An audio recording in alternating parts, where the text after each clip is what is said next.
The North Shores Kaipātiki project began in a tiny fragment of native bush with a small band of volunteers in 1998. Since then, over 60,000 trees have been planted in local reserves. The volunteer base has expanded, and the Kaipātiki project has made a positive difference to the community and the environment. Natural rates of flowers. Yes, I've got a few of those are mine.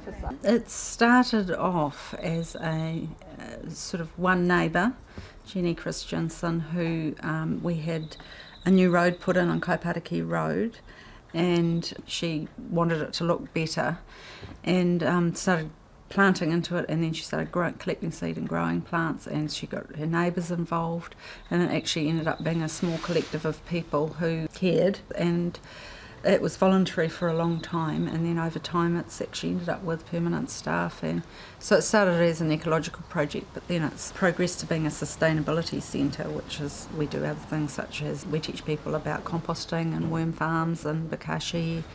That's probably it. It works quite well. Yep, a bit more airspace. It's quite different again, isn't it?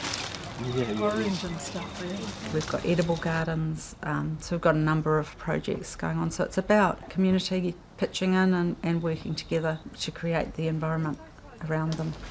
These aren't from last spring, they're from the spring of we longer, but The first one came out perfectly, but this one's a bit... yeah, some of those.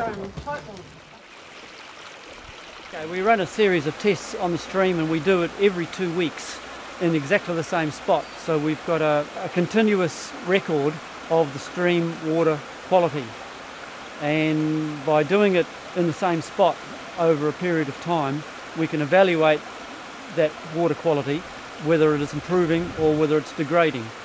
And it's important that we monitor the water quality because we've planted a whole lot of plants beside the Kaipātiki stream, and the plants have helped to improve the water quality, especially since the time that I've been doing it, which is over the last 6 years. Okay, so other than that, I've been working here now for 2.5 years, and basically because I have partial vision, it's been hard for me to find work because people judge you before they know you, and you have one lot of people encouraging you to find work, the other half saying, no, we don't want to know.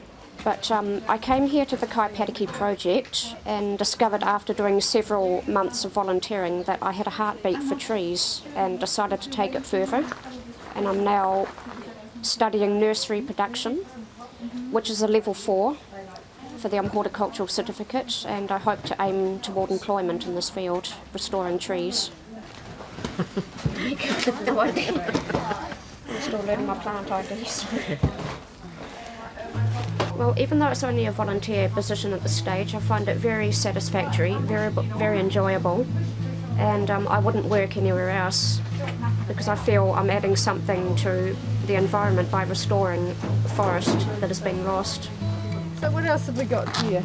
We've got the oldest nio I've ever seen. That's a nio, and usually they're quite shrubby. But here's the cheetah map. You want to see what the cheetah map. Over the last year, more than 7,200 hours of volunteer work has taken place at the Kaipātiki project, propagating 20,000 native plants in the nursery, removing weeds and planting trees. We get often international students or student groups or church groups coming through doing the same thing. Often they just tack on to something that we already have arranged, like a working bee or a planting day, and they just come and join the group that's already there. And that's fantastic. But we have a lot of groups that come through, like this one is Altus, obviously, and they've come through, I think this is the 3rd time they've come through. The first time they did exactly this, they cleared weeds. The second time they planted trees, and now here they are doing it again. So it looks like hard work and it doesn't look like it's fun, but everyone has a blast.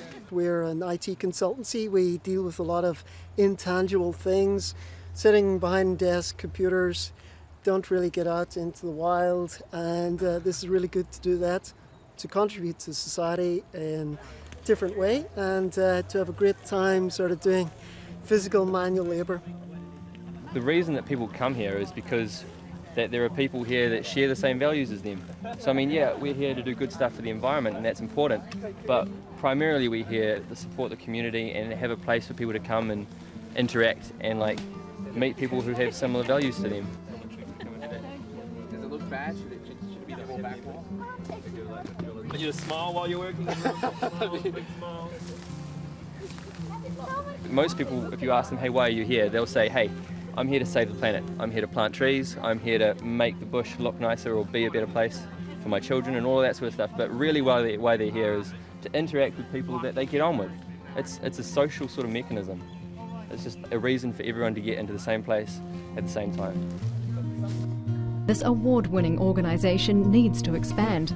The vision for the future is to establish a major environment centre on Auckland's North Shore, where the Kaipariki project will continue to be an energetic organisation and an influential voice for the environment. So we started our life up here in a little scout hall for the first couple of years, been on the edge of the Witherford Reserve. Now the Witherford Reserve, for those who may know the area a little bit, is opposite Glenfield College, which is just here, and Glenfield Mall is just here. And so we started in 1998 working down here, and for the last few years we've moved down into the Eskdale Reserve and working this much larger area. And it's this site here is where we want to put our new centre. Our big dream is to build a new centre, and the new centre will help us achieve more. The new centre isn't an ends into itself, it's to help to shape a new beginning for the organisation. So our current premises are an old childcare centre. They're cold, they're out of the way, they're not on a public transport route. It's just difficult to find and get to and work with. And we're out of space. We can grow 20,000 plants, but no more. And when we want to grow 50,000 plants, you know, we've got problems. And so we've got a preferred site, and we want to build a new centre, which will just allow us to do so much more. And we look forward to trying to make them happen. The council's really positive about what Kaipariki does. It's a really important community partner in terms of supporting restoration and awareness of ecology in the local area, and more broadly as well, because Kaipariki Project deliver quite a number of programs or services for council, including streamside assistance advisory and Create Your Own Eden, the composting and waste minimisation courses. So they have a really important functional role for the council in the community. And the other really important thing about Kaipariki Project is that they're right on the ground with people in the neighbourhood, so they have a connection that the council doesn't always have or can't have as easily with people. So what we did is we cut the runners off and we put them in pots like this so that you could have strawberry plants to take home, and you can have your own strawberry plants at home. Think that's a good idea? Can I put it in our bedroom? Yes, as long as you put it on a windowsill where the sun will get at it and you remember to water it. Okay? We started Healthy Child, Healthy Planet because there's nothing else out there like it. There's nowhere where you can come and learn information and bring your kids at the same time. Part of the process is involving the kids so that they get some information kind of by osmosis. The parents learn something and the parents get to socialise and talk with other parents who are like-minded. And so I've just brought you some things today, and this is called peppermint geranium. And so I just want you to have a look of it and a feel of it and the smell of it. There's so many beautifully scented plants that kids can get involved in, and you can use that when I cook pears. So Healthy Child, Healthy Planet course is a great place for families to come. They can meet other families, they can meet other kids, and they can learn tips on how to make life easier, simpler, how to save money, and how to live more sustainably. We have a lot of good people come through here, friendly people, intelligent people, and they come here and are proactive kind of people. And so I would welcome people, whether it's a business or as an individual, maybe a school or a university, just to come down, check us out, have some fun, and give back. So we look forward to seeing you in the future.